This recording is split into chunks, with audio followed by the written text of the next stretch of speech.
Guidance on State and Local Paid Sick Leave Laws, Part 7, Navigating 2 Years of COVID-19 Paid Leave Mandates, plus recent developments. At this time, all participants are in a listen-only mode.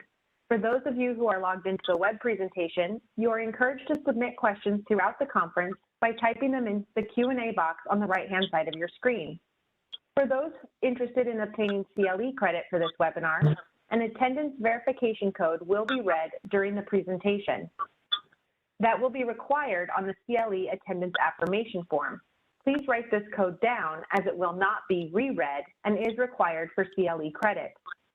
Copies of this webinar recording and materials, along with the CLE attendance form, will be distributed to attendees in the days following the webinar. On the next slide, you will see a legal disclaimer. At this time, I would like to hand it over to our first speaker for today's program, Joshua Seidman. Josh, please go ahead. Thank you, Kate. Hi, everyone. Good morning, good afternoon. Thank you so much for joining us for the next installment of our Paid Sick Leave webinar series. This Part 7 is taking another look at the COVID-19 paid leave landscape. We covered COVID-19 paid leave laws in March of 2021 during Part 3 of our Paid Sick Leave webinar series, and a lot has changed over the last year, really the 2-year anniversary of when COVID-19 first impacted our country and our workplaces. And it's nice to take a look not only at where the COVID-19 pandemic has come over the last 2 years, very briefly, but also what's still going on with COVID-19 paid leave laws, because there are still quite a number of states and localities around the country that have these mandates in place that are causing headaches for employers. So joining me today to give you all a rundown of what is going on with COVID-19 paid leave are my colleagues and good friends, Elizabeth Levy and Renata Walker. I'm Joshua Seidman. Again, thank you so much for joining us today. As you'll see on our next slide, we have a lot of ground to cover for you during today's webinar. We're going to start things off with a nationwide overview of paid sick leave. That overview will include both general and COVID-19 paid sick leave laws. When I refer to general paid sick leave laws, that's being referred to the non-COVID, more traditional paid sick and safe time laws that folks are used to that predated COVID-19 and have continued to proliferate throughout the pandemic, in addition to the COVID-19 leave laws. We'll then turn our attention to California state and local COVID-19 paid leave, and Elizabeth will give us an update on what's going on in California, especially with the reenactment of the statewide supplemental paid sick leave law. Renata will then take us east to Massachusetts and Philadelphia with some updates on those two jurisdictions' paid leave mandates. And Massachusetts in particular is really nice for us to be able to share some good news on the paid sick leave front. It's pretty rare for those of you who work with us and our team for us to be able to deliver both the words or the phrases good news and paid sick leave in the same sentence. They don't tend to go hand in hand when we're talking about regulatory and legislative developments. But here we are, and we do have some good news in Massachusetts. And for number 5 on this list, some good news in Washington, D.C. Although Washington, D.C. is a bit of a wash, as you'll hear, because there's also a new mandate that's popped up the last few months to replace the one that has ended. So we'll take you through those 3 jurisdictions and then round out today's presentation with a very brief outlook on where we see the paid sick leave PTO landscape heading for the rest of 2022. With that, we're going to jump right in for our nationwide general and COVID-19 paid sick leave overview. As you'll see on the next slide, the paid sick leave world is complicated, it's messy, there's a lot of moving pieces. It is comprised of many different types of mandates. It's not just one single type of law. And for those of you who operate in the space and are working with your companies and managing your employees and their paid time off benefits, you will know that paid sick leave laws are anything but simple. They come with each of them in their own right, a few dozen substantive technical requirements that need to be understood and complied with in terms of policies and systems and administration. This slide, which we've included throughout our webinar series, gives you a nice overview of what the landscape looks like. As of this month, March 2022, we are looking at 65 total paid sick leave and PTO mandates in the United States. Really big number. Pre-COVID, that number was in the low 40s. So that is the impact that COVID-19 has had in the space. It's made an increase of about 24 laws. That number, as you can see at the bottom of that leftmost column, was a few numbers higher, 69 total mandates, general and COVID paid sick leave at the end of 2020.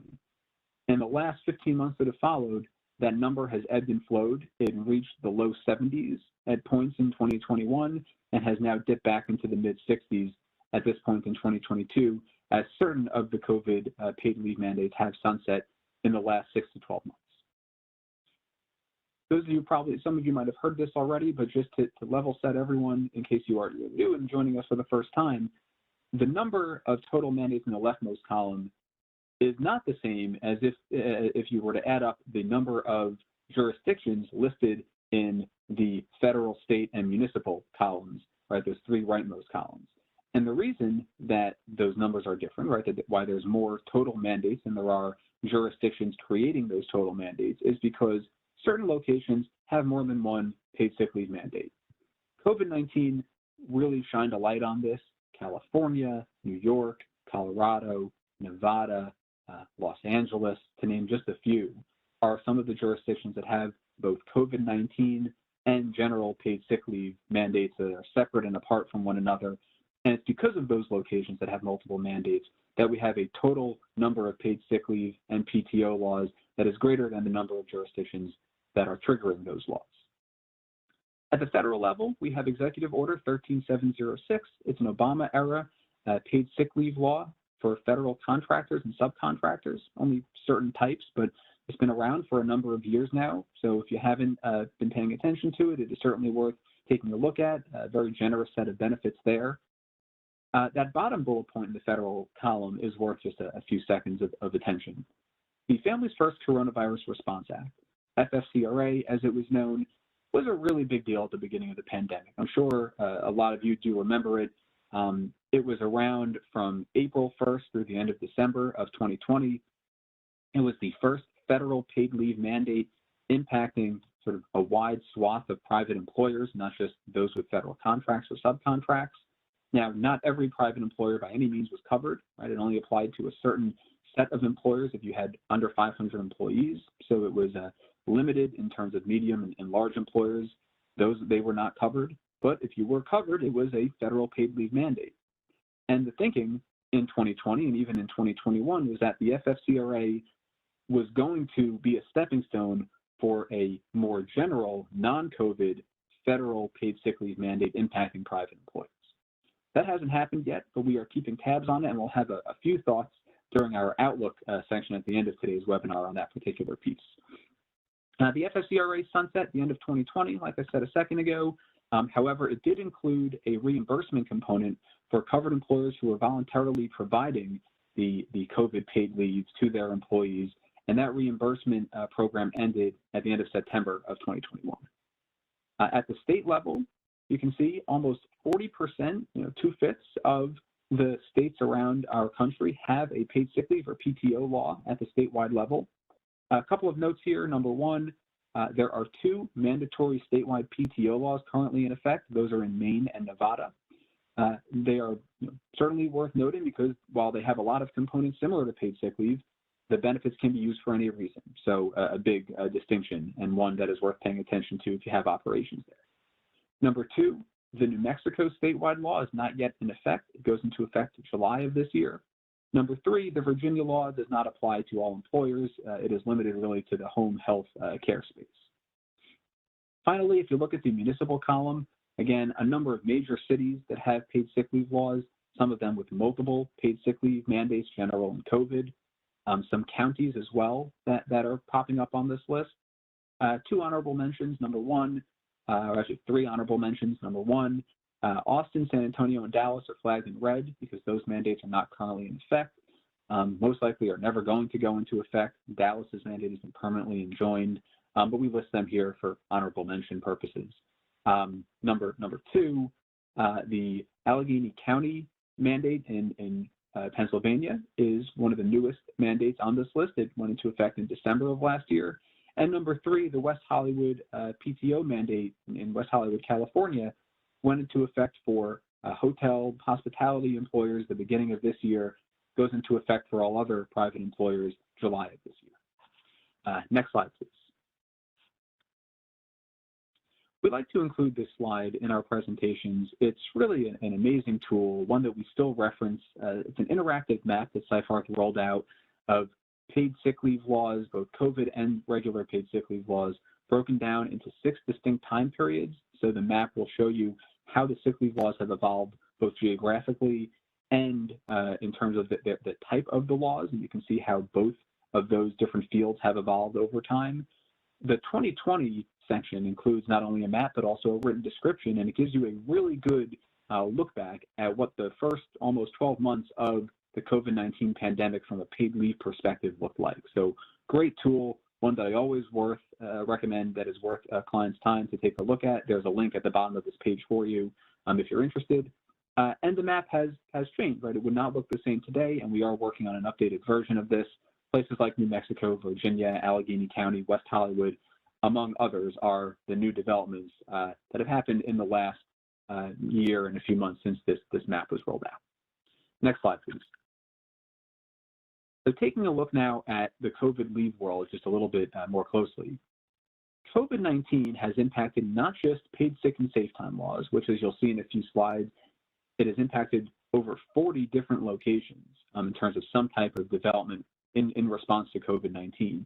But it also has impacted paid time off laws like in Nevada, paid family leave, paid family medical leave laws like in New York and New Jersey, where the reasons have been expanded in response to COVID-19, statutory disability insurance laws, as they exist in a handful of states. New York and New Jersey have seen expansions there as well, and changes to unpaid family medical leave laws at the state level in places like Washington, D.C., New Jersey, I believe Oregon as well, have had updates in response to COVID-19 with respect to those type of leave laws.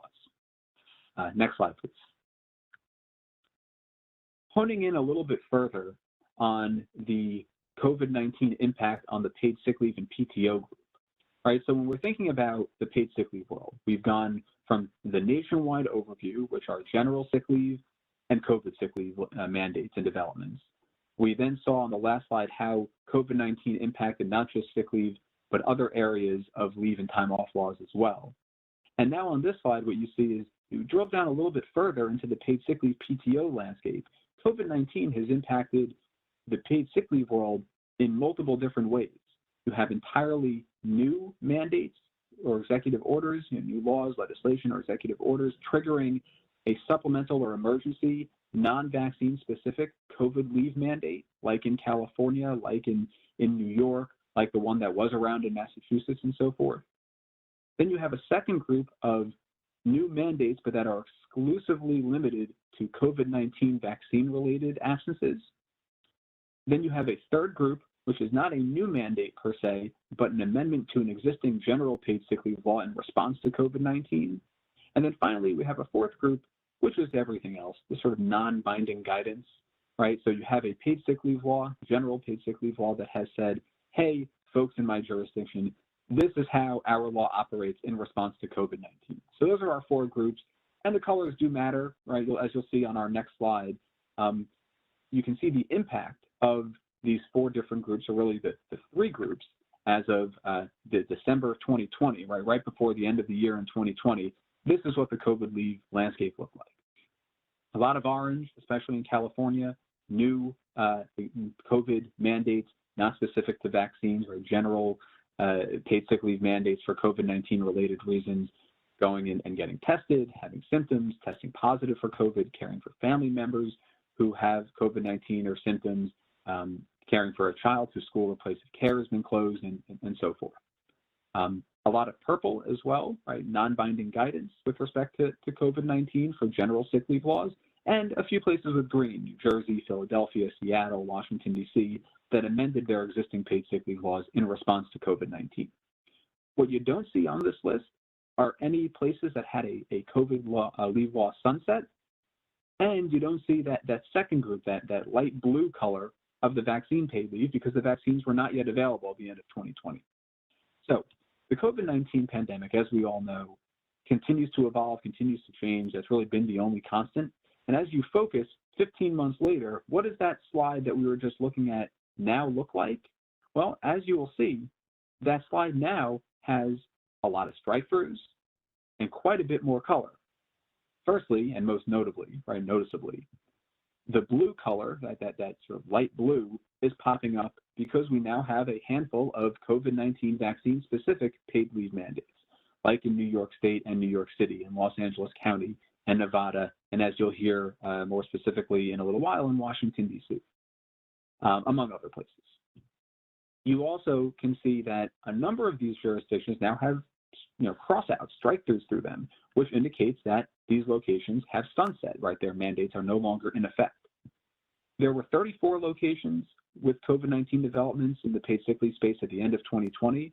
That number jumped up to 41 total locations that have been impacted by COVID-19 since the pandemic began, but with only 27 of them that are currently in effect, right, that haven't sunset. So what that means is that in the last 15 months, 14 of these laws at least have sunset. Because the number is actually a little bit higher, but those locations have also reenacted their COVID-19 paid sick leave law, like California, like Philadelphia, as we'll hear in just a few minutes. A final thought or two on this slide. Number one, you'll see a lot of locations have multiple colors, right? Think about California, number 2 on this list.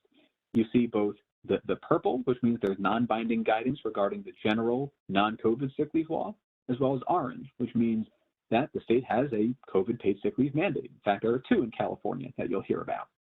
Look at New York City, right? Number 32 on this list is both the light blue and the purple, because there is non-binding guidance with respect to the regular non-COVID sick leave law and a New York City child vaccine paid leave mandate. Nevada has 3 colors, right? Nevada has the light blue because of a COVID vaccine mandate. That's number 29 on the list here. It has orange because it has a standalone COVID supplemental sick leave mandate for hospitality employers. And it has purple because there's also non-binding guidance with respect to the PTO law. So very messy, lots of moving pieces, as I've said a few times. The final thought to wrap up here is when we're thinking about the historical COVID-19 paid leave world, it's kind of interesting to note at least one jurisdiction, no surprises, it's California, has had 4 total COVID paid leave mandates since the pandemic began at the statewide level. Supplemental sick leave in 2020, 2021, and today, as well as some Cal OSHA pay continuation requirements. Colorado has had 3 total mandates, as had Philadelphia. Both of those locations still have at least 1 that is in effect. New York State has had 2, so has Nevada and Washington, D.C., and Pittsburgh, and LA City, and LA County, and Oakland, and perhaps a few others. So again, the COVID landscape continues to throw surprises and curveballs at us, even though numbers are starting to dip with COVID-19, which is obviously good news. These mandates are still popping up, right? They are still imposing obligations on employers, and we're going to tell you a little bit more about some of those specific mandates now. So with that, I'm going to turn it over to Elizabeth to give us some updates on California state COVID-19 paid leaves. Thanks, Josh. So we can just go ahead and dive in. So this is California's regular non-COVID paid sick leave. I think this should be old hat to everybody. This has been around for almost 10 years at this point. Just wanted to have these slides here in case anybody needed a refresher. Just as a reminder, California has its own regular paid sick leave law. We don't need to go through all the nuts and bolts of this, just a reminder, and we can flip through to the next slide. So as Josh had mentioned, again, these are all non-COVID paid sick leaves in California. We have a brand new one in West Hollywood. It's this PTO mandate came into effect for hotel workers in January. Everyone else, it'll go into effect in July. But again, in a non-COVID context, just something to remember. I like to say that with COVID, everything COVID related, location matters. In California, location matters with respect to minimum wage, paid sick leave, all kinds of things. So this is a list of the jurisdictions that have non-COVID paid sick leave laws, and it's really a patchwork.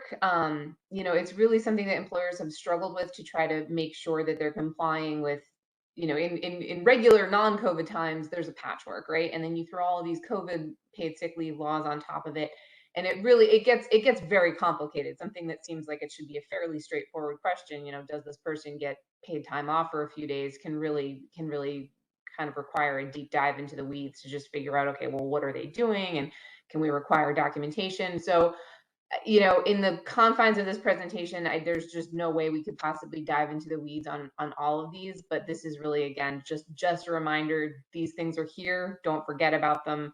Don't forget about the fact that location is really important, especially in California. And we can flip ahead to the next slide. So as Josh had mentioned, in California, we've had sort of this fairly long history of COVID-related leaves. At first, it was a patchwork of local leaves, and then you had the food sector worker leave. There's an executive order that came out in 2020. In the background, you have the Families First Coronavirus Act percolating, and then you've got the 2020 version of the statewide law that came into effect to try to fill some gaps, which, already that's a ton of leaves, right? You've got all these local leaves, food sector worker leaves. Who the heck is a food sector worker? That's actually a much more complicated question than you'd imagine. Then you've got the statewide leave coming into effect.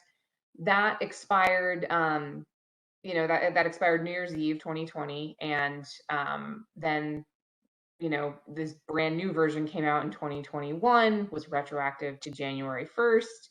It expired in September 30th, 2021. The caveat being that if someone was on the leave when it expired, they would be able to continue their leave until they no longer had a covered reason, or, until they exhausted whatever their available bank was.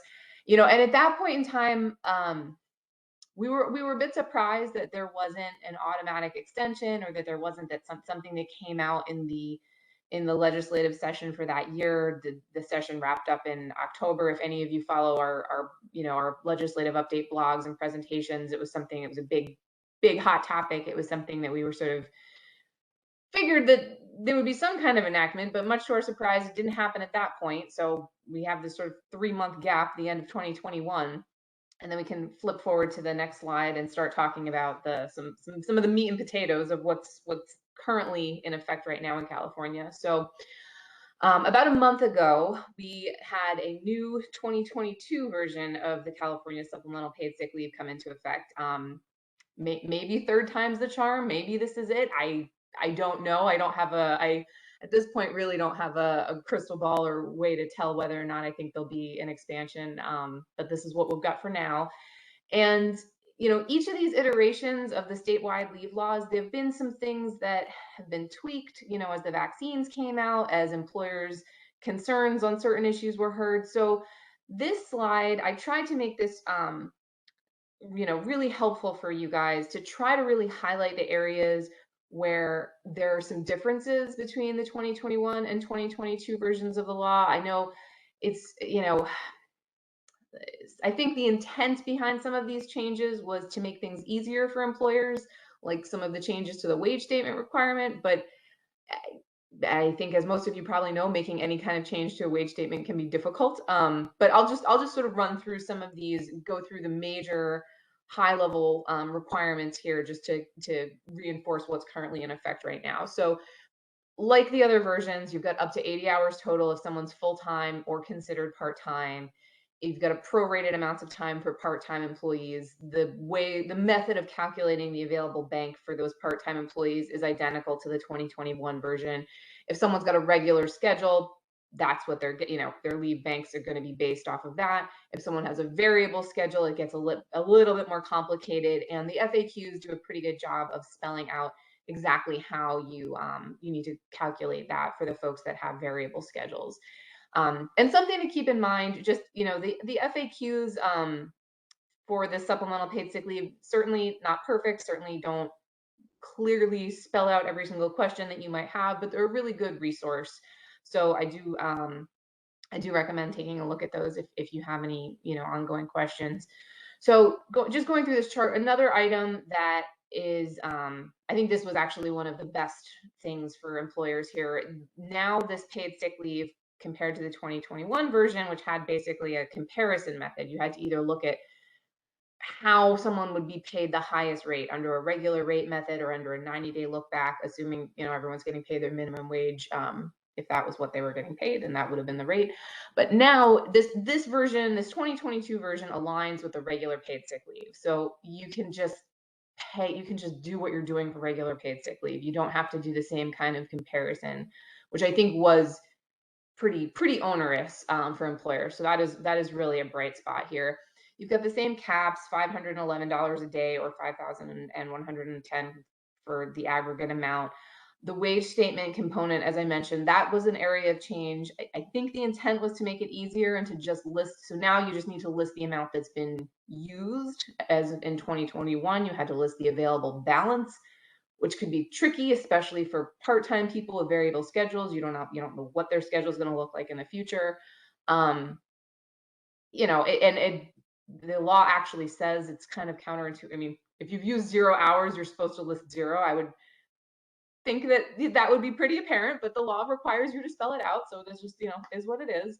Like the last version, it's retroactive to January 1st. So employees can come forward and say, hey, I had to take a week off in January. Can I get my time now? They would need to be paid out by the next pay period after making the request. Like the previous version, you can, if the company is providing paid COVID leave for the same covered reason at or above the rate required by the law, you can take credit for it. You just want to make sure that you're looking at that carefully if you're going to try to apply credit retroactively. Another big difference between the 2022 and 2021 version is that employers under the current version can't require employees to use up the statewide paid sick leave before getting Cal OSHA earnings continuation. And I'll get into the details on the earnings continuation in a little bit, but it's just a complete reversal. So something to keep in mind there. Like the last version, there's a poster requirement. There's a link to it up in the FAQs. If you don't have the poster up, it needs to be posted in the workplace, disseminated to employees who don't frequent workplaces. Email is fine for that purpose. And another really big, I think, potentially helpful thing for employers here is that documentation can be requested under certain circumstances. So this leave is broken up into 2 banks. So you've got up to 80 hours, 40 for each if you're full-time, prorated versions if you're part-time. I'll get into this a little bit more in the next slide, but one of the banks is basically if an employer or a family member has COVID. And an employer can require documentation and essentially require proof of that positive test in order for that employee to be eligible for leave under that particular bank. There are some nuances to it. If someone is requesting retroactive leave, the documentation requirement, according to the guidance, might be a little bit soft, and there's language in the FAQs that suggests that a contemporaneous email along the lines of, my sister has COVID or my child has COVID and I'm taking, care of my child, that might suffice for someone requesting retroactive leave, where they might not be able to realistically go back and get documentation from 2 months ago. But the general requirement in terms of this other bank of leave still holds the same way the 2021 requirement did, where the rule of thumb is sort of, unless you really have reason to believe that someone's providing false information, that the leave should not be denied for lack of documentation. So the guidance, this version, the 2022 guidance, has the same language that the 2021 guidance had, along the lines of, if an employee tells you that they need to quarantine, but then you see them on the Jumbotron, that's an issue, and that might be cause to ask for some documentation and, have some follow-up there. And we can go ahead to the next slide and just get into some of the covered reasons here. So you'll see the covered reasons are very, very similar to previous versions of the law. You'll see, again, I underlined where there are differences between the last version and the current version. And so essentially you'll see there's a few expanded reasons for leave for family member coverage.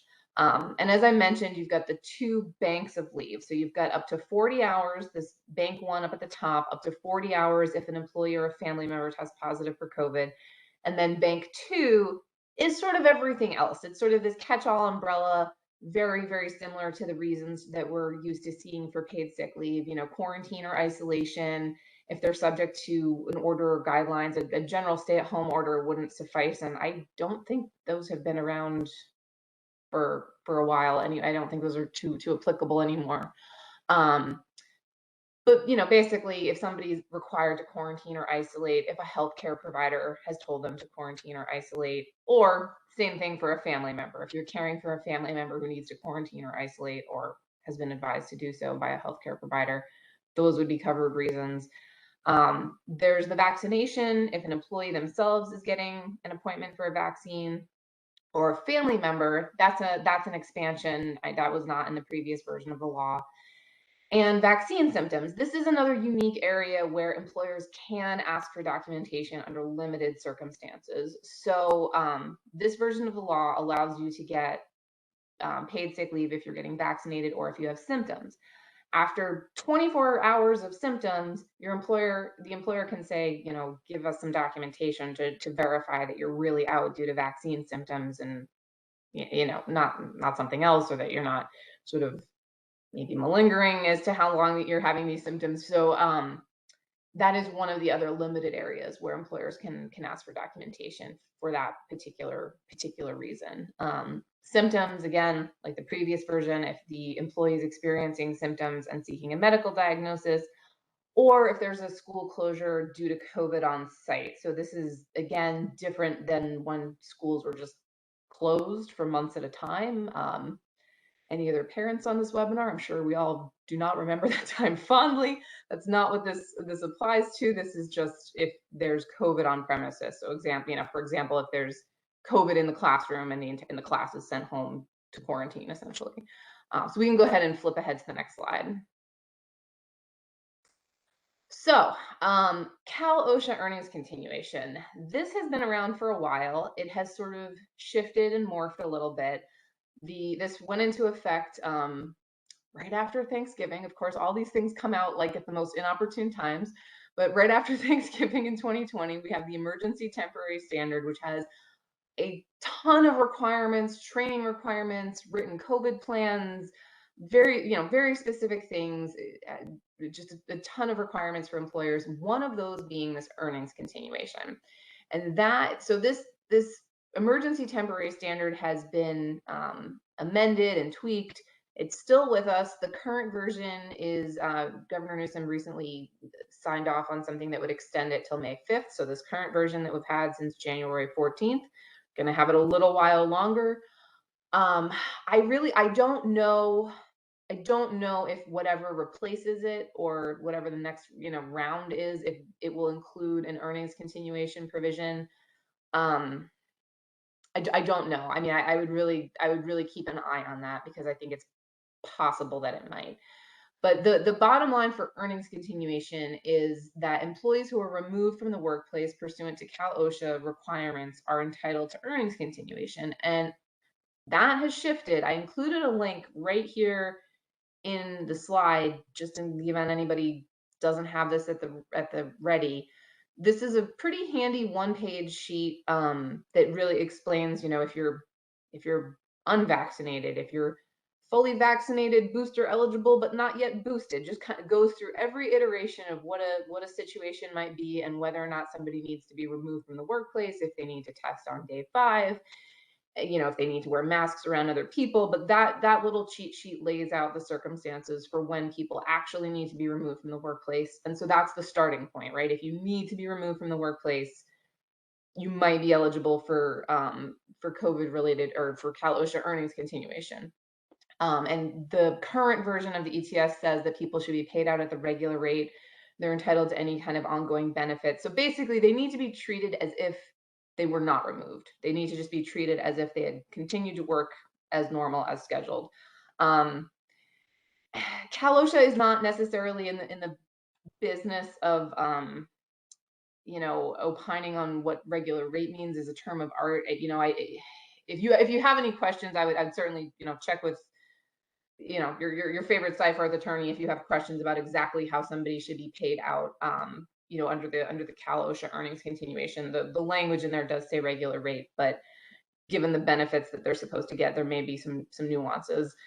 And there are some exceptions. So it's not just, okay, I have COVID, I'm entitled to earnings continuation. You have to be able to show, the employer has the burden to show if they don't want to provide the leave, or if they're going to conclude the earnings continuation is not warranted, they have the burden to show that it's more likely than not that the that the employee did not contract COVID or was not exposed to COVID in the workplace. So, oftentimes employees will just volunteer this information. They may say, look, I just went to a barbecue at my friend's house and found out my friend has COVID. Now I need to stay home. If they're providing information like that, then I think you're, pretty in pretty safe ground to say, okay, you're telling me, based on what you're telling me, it doesn't seem that you're eligible for this. But obviously, if somebody actually contracts COVID, that can be much more difficult to figure out where in the world they got it from. But if the COVID is unrelated entirely to the workplace, then the earnings continuation does not kick in. And also, employees can't double dip. So if they're getting workers' comp for the same time period, or if they're getting disability benefits, they can't double dip and get the earnings continuation on top of it. And this was something that was really debated a bit. The guidance, the FAQs, has shed some light on this in terms of how long earnings continuation needs to carry on. There's not a bright line, but the guidance suggests that it's sort of the normal quarantine period or the normal isolation period. Again, you're going to want to look at these cases individually. It's not necessarily a perfect one size fits all, but it's not designed to be something. Certainly, if someone has long COVID and it's going on for months and months, this is not designed to cover that. And so there are so many things in California. Like I said, there's no way to cover every single nuance. But these, in terms of the current active statewide pieces of the puzzle, these are the high level overviews of the statewide pieces. So we can flip to the next slide.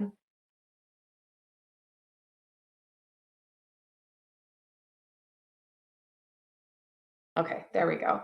So as we mentioned before, a lot of this started in California with these local leaves and these local COVID leaves that really created quite a patchwork. And there have been differences in terms of the rate of pay and some of the nitty gritty covered reasons and nuances about whether or not you can ask for documentation or whether you can't ask for documentation. So these are the ones.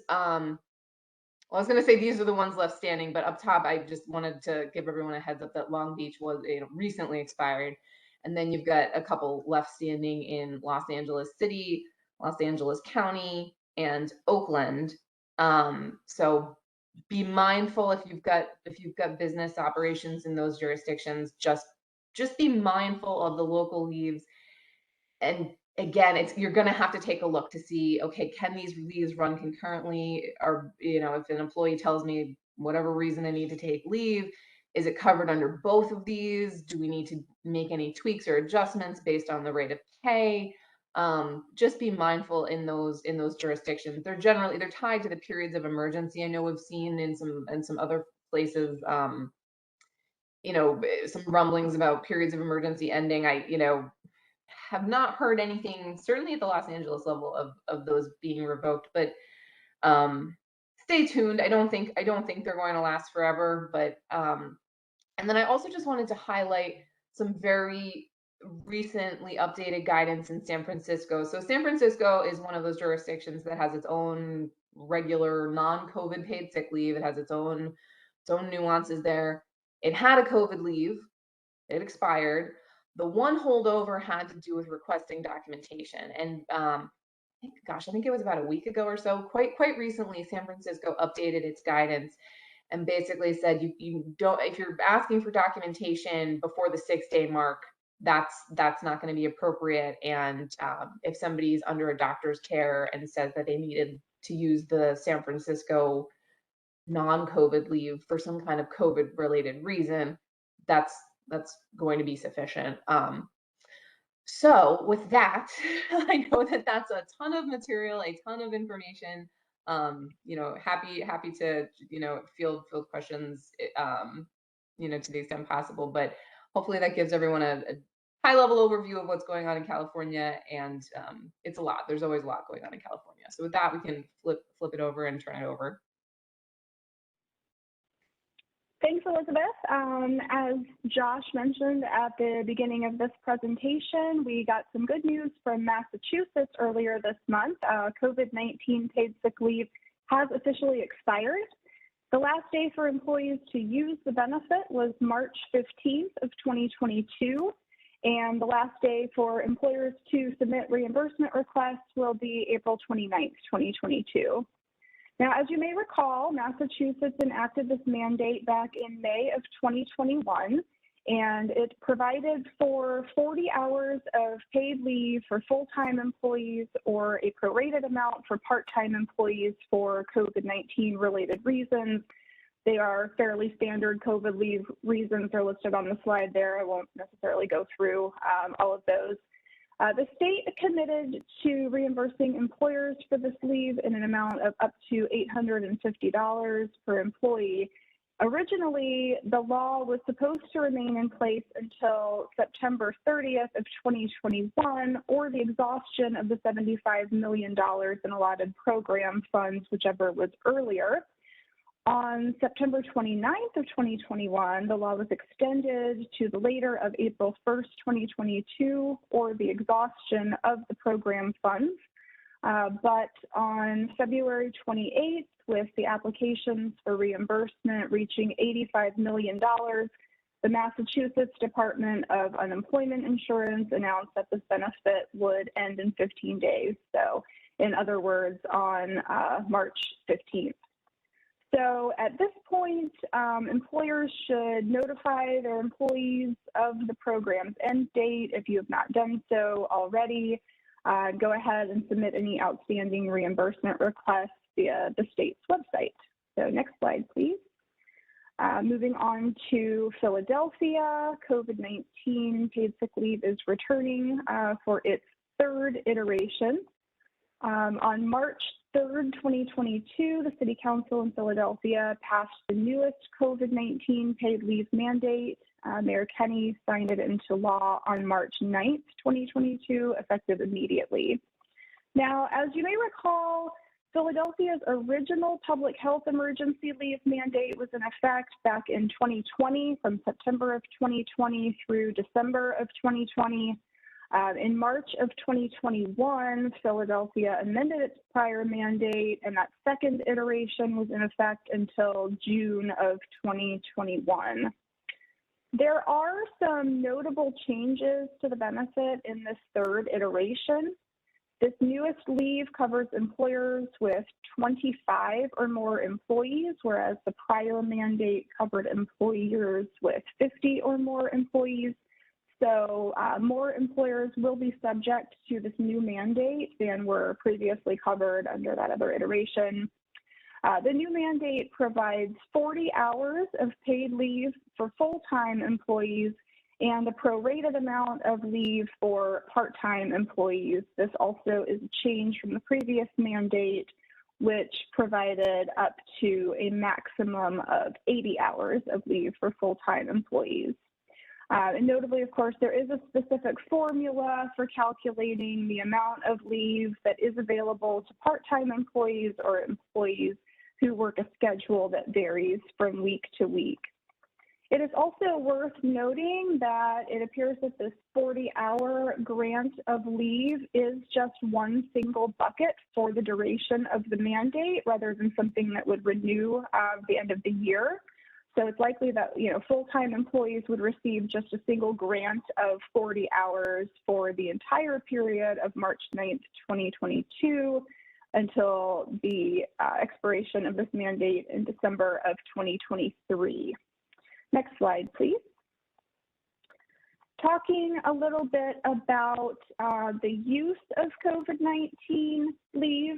We've listed the covered reasons for use on the slide. They are, fairly standard COVID-19 paid leave reasons. A few things that are noteworthy that we wanted to point out. First of all, employees can use COVID-19 paid leave to care for themselves or a family member when it has been determined by a public health official or a healthcare provider, or even the employer, that the individual's presence on the job or in the community would pose a threat or jeopardize the health of others. That is regardless of whether the individual has been diagnosed or tested positive for COVID-19. So I wanted to point out that that could be something as simple as an employer deciding to exclude someone from the workplace. With regard to the closure of a school or child care provider and that reason for leave, note that that includes any time the employee's child care provider is unavailable due to some sort of COVID-19 precautions. With regard to vaccine leave, note that this leave covers the employee's own need to get the vaccine or to recover from any side effects after receiving the vaccine. It does not cover caring for a family member who is recovering from side effects or taking a child to get the vaccine, that sort of thing. It does, however, cover both the initial series as well as booster shots. It is noteworthy that there is no definition of family member included in this new mandate, but because this mandate is actually an amendment to the general or non-COVID-19 paid sick leave law in Philadelphia, presumably the covered family members are the same, and that would be child, parent, spouse, grandparent, grandchild, sibling, and life partner. There is no waiting period for new hires for this leave, and there is job protection with this, so employees must be reinstated when they return from leave. As far as notice and documentation, employees need to give notice of their need for leave as soon as practicable under the circumstances. Employers cannot require documentation other than a self-certified statement from the employee affirming that they used the leave for a covered reason. And finally, employees must be compensated for COVID-19 leave at their regular rate of pay and with the same benefits, including health care benefits, as they would normally earn at the time the leave is taken. Next slide, please. Moving on to coordination of COVID-19 leave in Philadelphia with the other types of leave that may be available to employees. So first and foremost, the Philadelphia mandate states that COVID-19 leave is in addition to any other paid leave that an employer offers and will not be reduced by the amount of any paid leave previously received by an employee. There are a few points related to coordination of benefits that we wanted to point out. With regard to employer-provided paid leave or COVID-19 paid leave policies, any employer who has adopted a policy providing employees with additional paid leave specifically for use for COVID-19 may substitute leave under that policy for the leave required under this mandate to the extent that they overlap. However, employers still must provide additional COVID-19 leave if the requirements of this mandate exceed the requirements of the employer's internal paid leave policy. For teleworkers, an employer does not need to provide additional leave if teleworking employees are entitled to receive at least 80 hours of paid leave in 2022, that can be used for the same purposes and under the same conditions as set forth under this mandate. And there is a generous leave exemption. An employer does not need to provide additional paid leave to employees if the employer's existing policy both provides 120 hours of paid time off in 2022, and that minimum of 120 hours can be used for the same purposes. And of course, this one is key, under the same conditions as set out in the COVID-19 leave mandate. So that would include things like, reasons for use and notice and documentation and all of those things. It is noteworthy that the employer-provided leave benefit does not need to specifically be designated as sick leave in order to take advantage of that generous leave exemption. Next slide, please. There are some notice and posting requirements under this mandate that are a little bit different than what we may see under some of the other paid sick leave laws. So we wanted to take a moment to point these out. The law states that employers must provide employees with notice of their rights under this COVID-19 leave mandate within 15 days after the ordinance becomes law. As we mentioned earlier, this became law on March 9th, so 15 calendar days from March 9th would be today, March 24th. It's not entirely clear if that 15 days is intended to mean calendar days or business days or something else, but of course the conservative reading would be to count calendar days, and so you want to go ahead and get that notice out to your employees today. There is a model notice published on the city's website, and we have included a link to that on this slide. As mentioned earlier, this mandate is an amendment to the general or non-COVID paid sick leave law. So the general paid sick leave law's notice and posting provisions also apply to this mandate.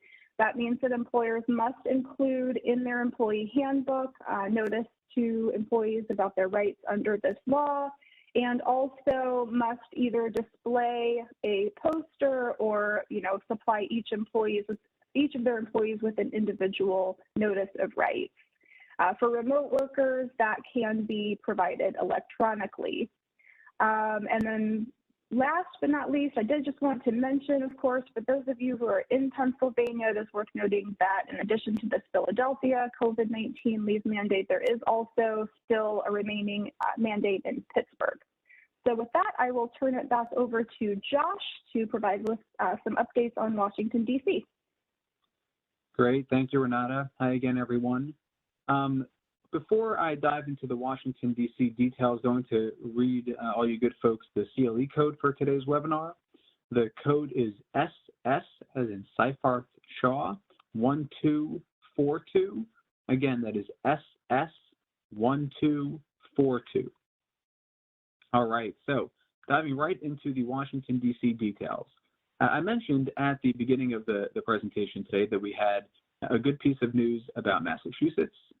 Renata cleared up that was that their COVID-19 emergency sick leave law has sunset. And we have some good news about Washington, D.C., although following it with some not so good news. But the good news first. The good news is that the Washington, D.C. public health emergency leave mandate has ended, or 99% sure that it has ended as of November 5th, 2021. Out of all the COVID-19 leave mandates that you've heard about during today's presentation or prior presentations that were listed on those introductory slides at the beginning of the webinar today, this DC law has been among the most, if not the most, trickiest to navigate and track. It's because the way Washington, D.C. handles these COVID mandates, it follows sort of an emergency and a temporary legislation sort of component that have overlapping dates, but it's really tricky to sort of follow and track because it has been reenacted multiple times since it went into effect back in April of 2020. In addition, the sunset date standard has changed over the course of those 18 months between April 2020 and November 2021. But in any event, when the dust has settled, it does appear, and we haven't seen any indication in the last few months since November, to indicate that the public health emergency leave mandate in DC is still around. So good news. It also, just as a quick recap for anyone who was interested in what this law entailed, 80 hours of paid public health emergency leave for full-time employees, prorated for non-full-time employees for a variety of COVID-related absences. The specific covered reasons were tied to the now sunset federal FFCRA. So you can see some of those main reasons listed here on this slide: being subject to an order of quarantine or isolation, being told by a healthcare provider to quarantine for the employee or their family member, having symptoms and seeking diagnosis, caring for a child whose school or place of care or care provider is unavailable or closed, and most likely, although not completely clear, but most likely based on an expansion of the FFCRA tax credit reimbursement in April of last year, the DC law also most likely included from April to November of 2021 absences relating to COVID-19 testing and COVID-19 vaccination, which you can see on that sort of sub-bullet point on that list of reasons for use. So that's the good news in DC. The not so good news in DC, as you can see on this next slide, is that a new mandate sort of swept in and took its place. So out goes public health emergency leave, in comes vaccine paid leave. Remember the orange color versus the blue color from that slide with all the locations listed from a little while back. The Washington, D.C. COVID-19 vaccine paid leave law was signed on November 18th of last year with retroactive effect to November 5th. There was a period of time, again, because of this emergency legislation versus temporary legislation set up in D.C., where it looked like this mandate was going to sunset in early February. Then there was a period of time where it looked like there might be a gap in the law where it wasn't going to be in effect for a period of weeks during the month of February. But all that seems to have been cleared up, and it appears that it's been in effect consistently since it was signed on November 18th, again, retroactive to November 5th, and will remain in effect continuously through at least October 1st of this year, so almost a full year's worth of this mandate. The amount of leave is a little bit nuanced compared to some of the other COVID vaccine leave laws, like the ones in New York State or New York City or Nevada or LA County that you might be used to. Firstly, the DC law sets an annual maximum of COVID vaccine leave at 48 hours. Secondly, you have to pay attention to the per event amount of leave, which depends on the nature of that leave. Workers can get up to a total of 10 hours of those 48-hour annual maximum per vaccine injection or per vaccine event, right? For vaccination leave, you get 2 hours. For vaccination recovery leave, you get 8 hours. And those 8 hours have to be taken within a 24-hour period following the 2-hour vaccination leave period.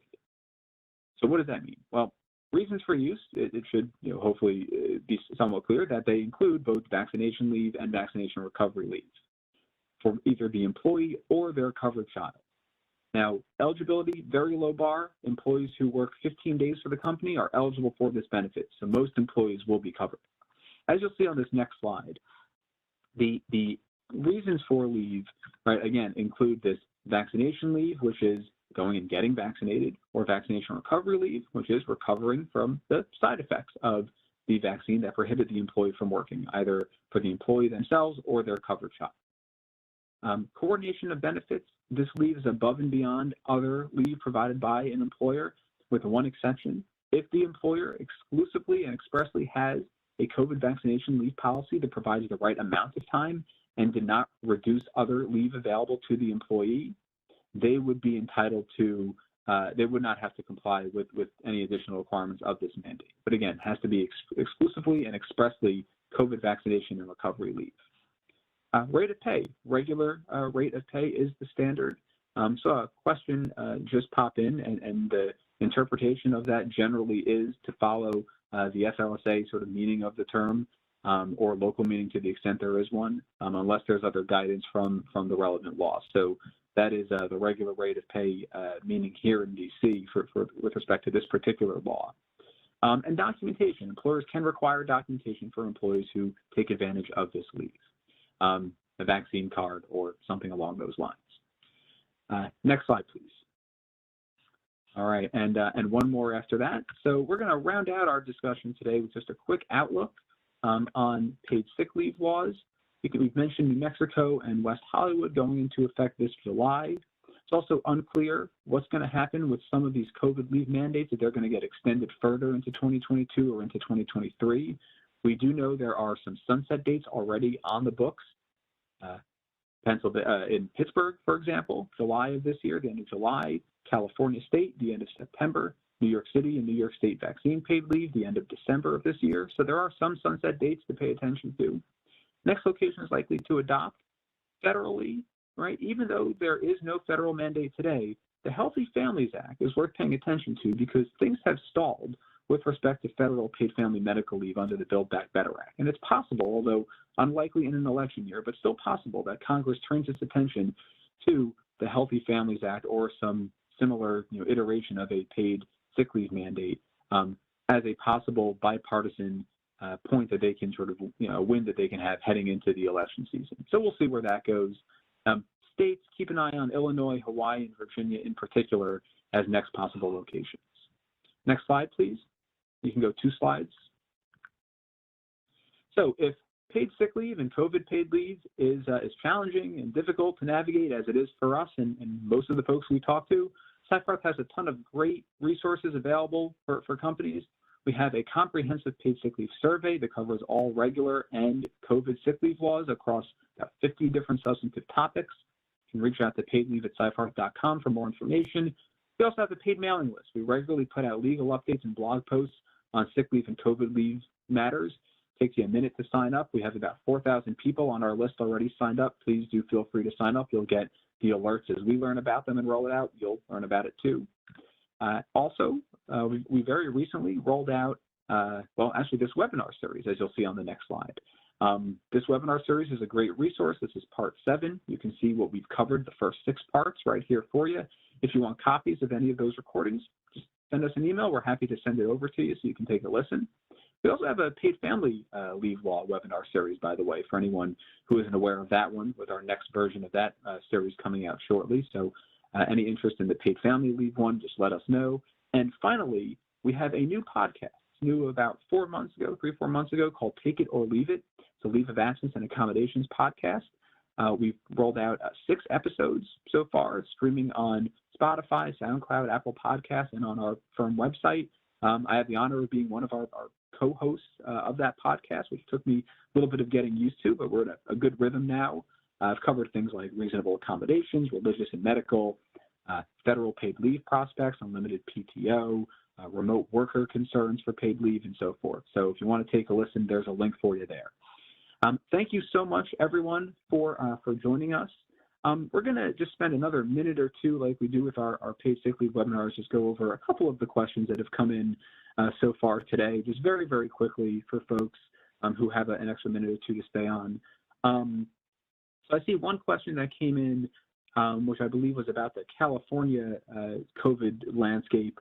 The question was confirming whether there was, in fact, a gap in the supplemental paid sick leave law in California for the last quarter of 2021. And Elizabeth, can you confirm if that was the case? I think you're muted, Elizabeth. Sorry. 2 years in, I'm never going to get it. I was going to say, yes, that's correct, with the caveat that in, September 30th, if someone was on a leave, they could have continued. If you were on it September 29th, there's a little wiggle room, but generally, yes, there wasn't anything statewide outside of the Cal OSHA earnings continuation. And I'm going to jump backwards 1 second and just make a plug for our CalPEX blog and our annual California Peculiarities book. It's huge. It's, I think, something like 400 some odd pages this year. For as weird as California is about paid sick leave and everything else, it's honestly, it's a fantastic resource. So I just highly recommend following our CalPEX blog and getting a copy of the annual CalPEX publication. Just, it has paid sick leave and all kinds of other things you probably never realized were weird about California. But I can, flip back to the questions real quick. It looks like there was a question about— And Elizabeth, too, I'm just going to jump in. Yeah, about the Cal Peculiarities resource, free of charge for clients. And I just had a great client of mine reach out to me separately, telling me, not asking them to do so, had said, hey, we just found this resource, Cal Peculiarities book. We used it to sort of revamp our pay practices, with respect to their pay stubs and pay reporting in particular, caught issues that they never knew were out there, and made updates to it. So really worthwhile to take a look, just following up on Elizabeth's plug. Really a great resource for folks. It's really, I'm sure I'm biased because I helped create it. So, edit chunks of it and all of that. But no, it's a phenomenal resource. It covers a lot of blood, sweat, and tears into that one, I'm sure. Yeah. But just to flip back to the questions, I know we're running over. It looked like there was a question about the poster. If you look up the 2022 California Supplemental Paid Sick Leave poster, it'll come up. There is a link to it in the FAQs. It's up there. It's definitely in the FAQs. So hopefully that's not too hard to pin down. And let's see.